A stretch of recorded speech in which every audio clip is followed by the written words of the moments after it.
We are headed back now to the Sousa Archives and Center for American Music to learn more about the life of community legend Willie Somerville. Let's take a look. Willie Somerville had a deep value for building community.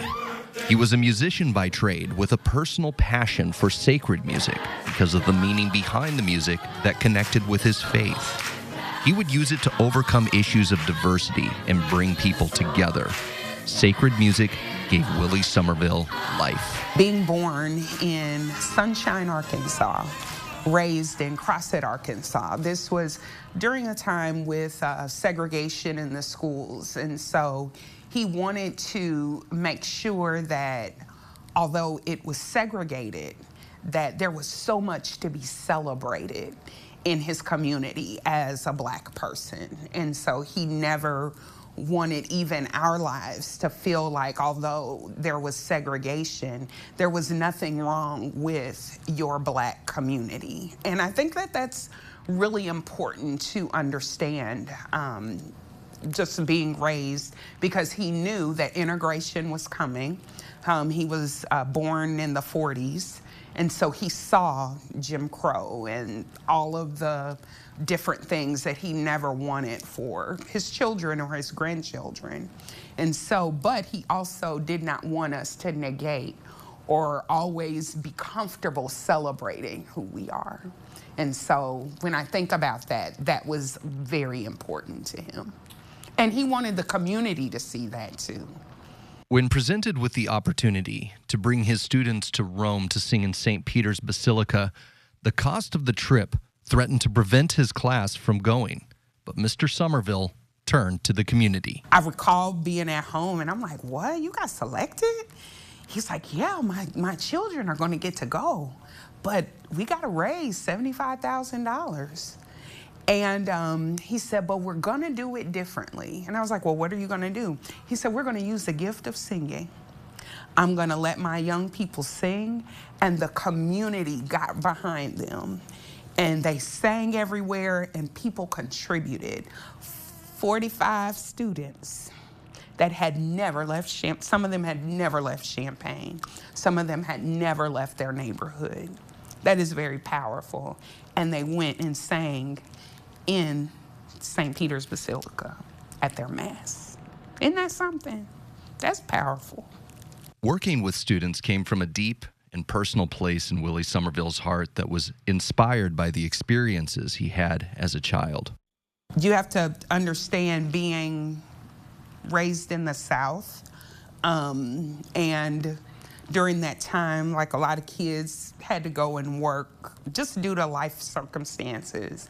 And so he often says his big sister was his first teacher, and he just saw the importance of education and how education was freedom, education was a catalyst, and education was also something no one ever could take from you. Willie Somerville is a community legend who has left behind an expansive legacy. He deeply impacted multiple generations within the local community, around the country, and even the world. He has left a mark that lives on through the countless lives he encountered. His daughter Shandra left me with one final anecdote that really punctuates just who he was. He answered his phone by saying to everyone, he didn't care where you were, who you were with, but he would say, hello, Jesus loves you. That was his greeting. Whether it be you, whether it be the bill collectors, whether it be his professional, whatever, he would always say, Jesus loves you.